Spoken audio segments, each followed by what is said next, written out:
Chapter 149. Direct Hint. Klein looked at the serious Dunn Smith and smiled suddenly. "Captain, I understood something yesterday." "And what is that?" Dunn repeated the question in a serious tone. He leaned back and unfolded his crossed arms.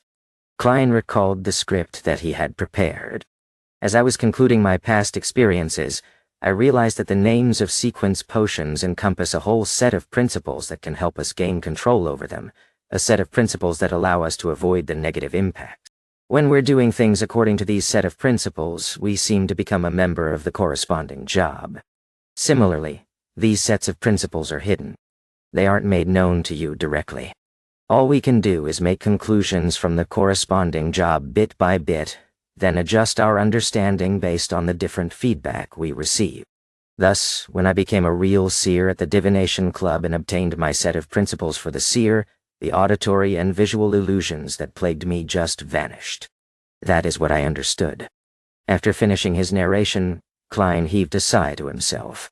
He said everything he needed to say, other than explicitly mentioning the term acting. "No. Was. Sigh.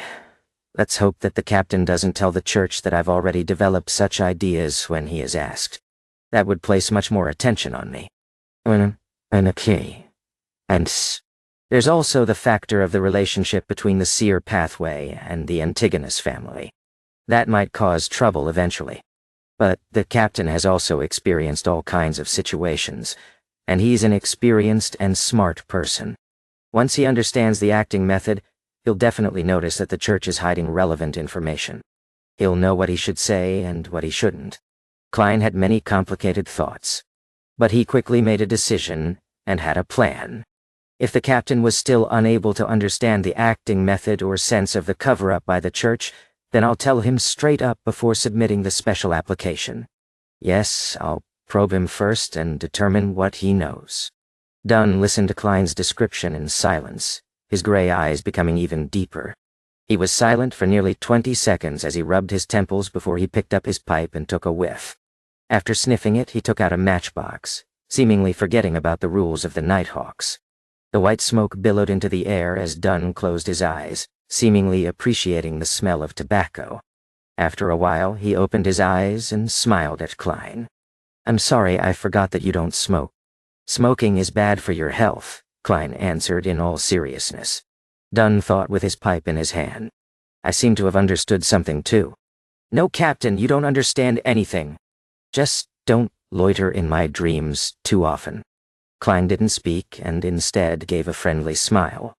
"Perhaps it won't be too long before you submit the special application to me," Dunn said to Klein, half jokingly as he took a deep puff of the mint and tobacco.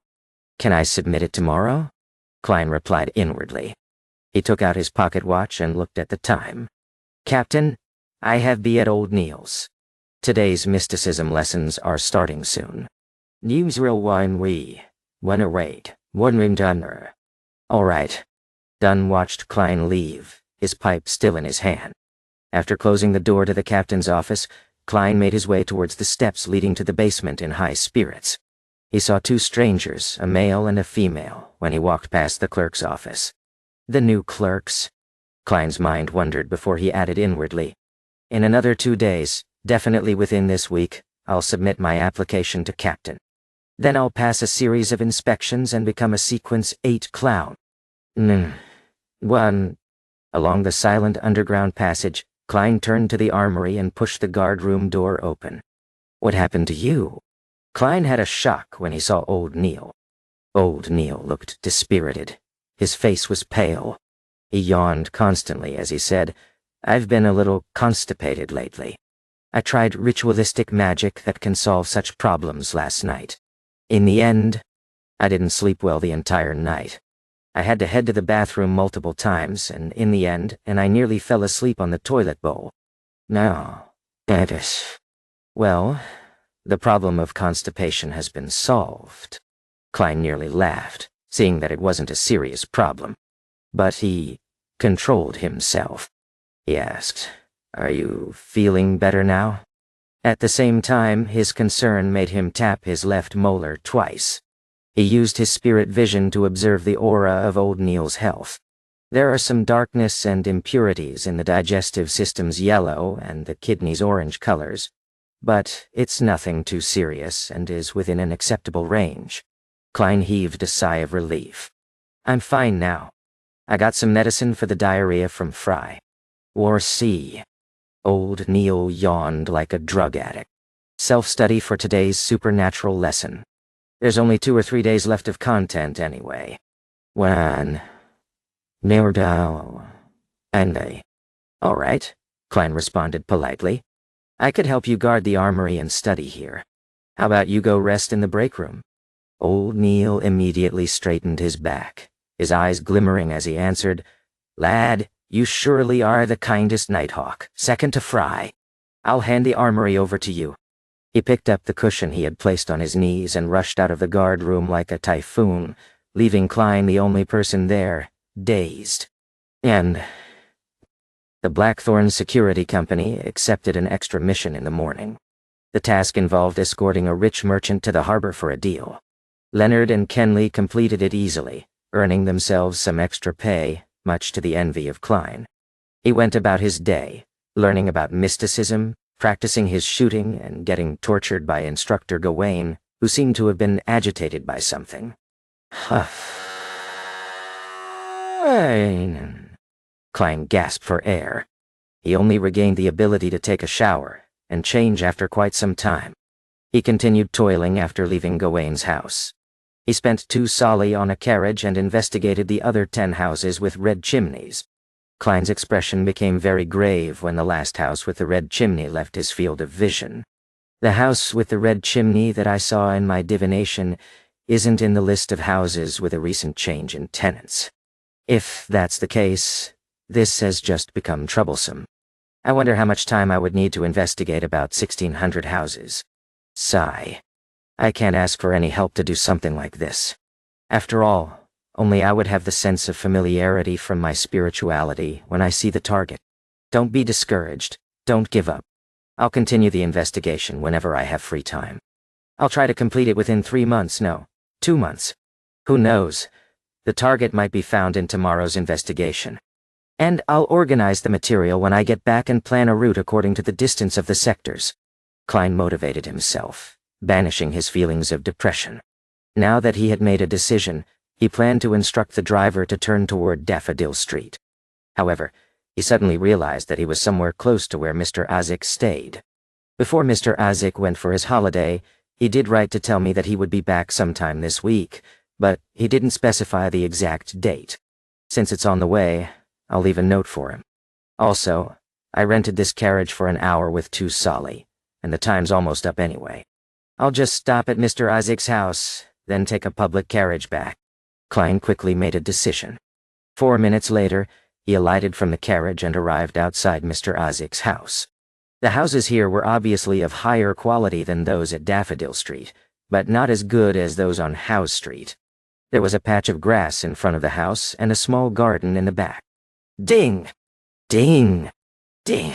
Ding! Klein pulled on the rope outside the door and sounded the bell within the house. A few moments later, he heard footsteps from inside before the door swung open. Azik's mild facial features and bronze skin appeared before Klein. Since he was at home, he was only dressed in a simple white shirt, a brown vest, and matching pants. Klein. I was just about to write to you, Azik greeted enthusiastically. I just arrived home last night. Klein stared at the small mole near Azik's right ear. Mr. Azik, I found a clue to your past. Really? Azik instantly became excited. The sadness he had in his eyes dulled. Let's talk inside. Klein looked around. Azik quickly nodded. He moved to the side and allowed Klein entry. He locked the door and guided Klein to the living room on the first floor. They sat on the soft sofa. What clues did you find? He asked impatiently. Having not expected to meet Mr. Azik today, Klein organized his words. I received a mission recently and had to deal with a wraith in Lamud town. Lamad. Azik repeated the term softly, his eyebrows creasing. Klein observed his expression and slowed down his tone. In the process of dealing with the wraith, we discovered something and thus conducted an investigation within the town. Noun. A resident of the town was in possession of a portrait of the first Baron Lamud which he tried to sell me. I asked to view the portrait out of curiosity and discovered that the person drawn had facial features that resembled yours, other than the hair. He even had the same mole near the ear, similar position, similar size. Under my interrogation, the man told me that the portrait was about 40 years old, but the person in the portrait definitely came from the abandoned castle. It was a replica of the ancient portrait excavated from the castle. You should know that people like us with unique abilities can more or less tell if somebody is lying. This told me that the man wasn't lying. Isaac leaned forward as he listened to Klein. He crossed his arms and remained silent for a while. 5 minutes later, he exhaled. Your description didn't make me recall anything. Perhaps I should visit the abandoned castle myself. Can you take me there? That would be my honor, Klein replied. But I have to head home first. I don't want my siblings to worry. I dare. No problem. Isaac stood up.